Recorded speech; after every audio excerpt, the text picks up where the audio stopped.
BRS వాళ్ళు ఎట్లయితే ఈ 10 ఏళ్ళు మనం బీల్చుక తిన్నారో బీజేపీ వాళ్ళు చేసింది కూడా అంతే. అంతకు మించి వాళ్ళు ఏం చేయలేదు, వాళ్ళు ఏమి చేయలేదు. ఎందుకు వేయాలి మనం? వాళ్ళు 2 కోట్ల ఉద్యోగాలు ఇస్తా అని ఇయ్యనందుకు ఓటేయాలా వాళ్ళకి? లేకపోతే మత కలహాలు సృష్టించి మన అందరి మధ్య చిచ్చు పెడుతున్నందుకు ఓటేయాలా? దేనికి వేయాలి బీజేపీ వాళ్ళకి మనం ఓటు? ఏమైనా చేసిండ్రా వాళ్ళు? ఏం చేయలే. శ్రీరాముడు కేవలం వాళ్ళ సొత్తు అన్నట్టుగా వాళ్ళు చెప్పుకొస్తుండ్రు, కానీ అట్లేం లేదు. మొన్న జరిగిన శ్రీరామనవమి రోజు మనం అందరం జరుపుకోలేదా శ్రీరామనవమి? వాళ్ళు ఒక్కలే జరుపుకున్నారా? రాముడు మన అందరి సొత్తు, వాళ్ళ సొత్తు కాదు.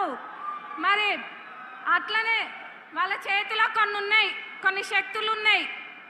ఈడీ అంటారు, సిబిఐ అంటారు, ఇవన్నీ ఉన్నాయి. ఇవన్నీ పెట్టుకొని కేవలం అందరినీ భయపెట్టించి వాళ్ళ లొంగ తీసుకోవడం తప్ప వాళ్ళు ఏం చేయట్లేరు.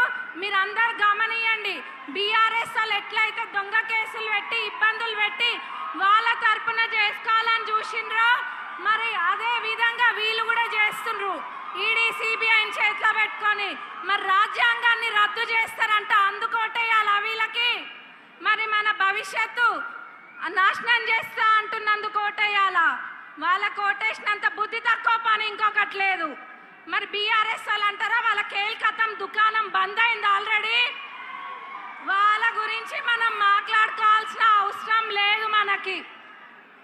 వాళ్ళు సచ్చిన పాము లెక్క అంతే, ఏం చేయలేదు. మళ్ళా వస్తారు, వచ్చి ఓట్లు అడుగుతారు. మీరెవ్వరు కూడా వేయద్దు ఓట్లు. బీఆర్ఎస్ పార్టీకి వేస్తే ఇంకా బీజేపీకి వేసినట్టే, మీరు ఆలోచించుకోండి. మరి కాంగ్రెస్ ఎందుకు ఓటేయాలంటారా? కాంగ్రెస్ ప్రభుత్వం ఏర్పడ్డప్పుడు 7 లక్షల కోట్ల అప్పు ఉంది రాష్ట్రం మీద.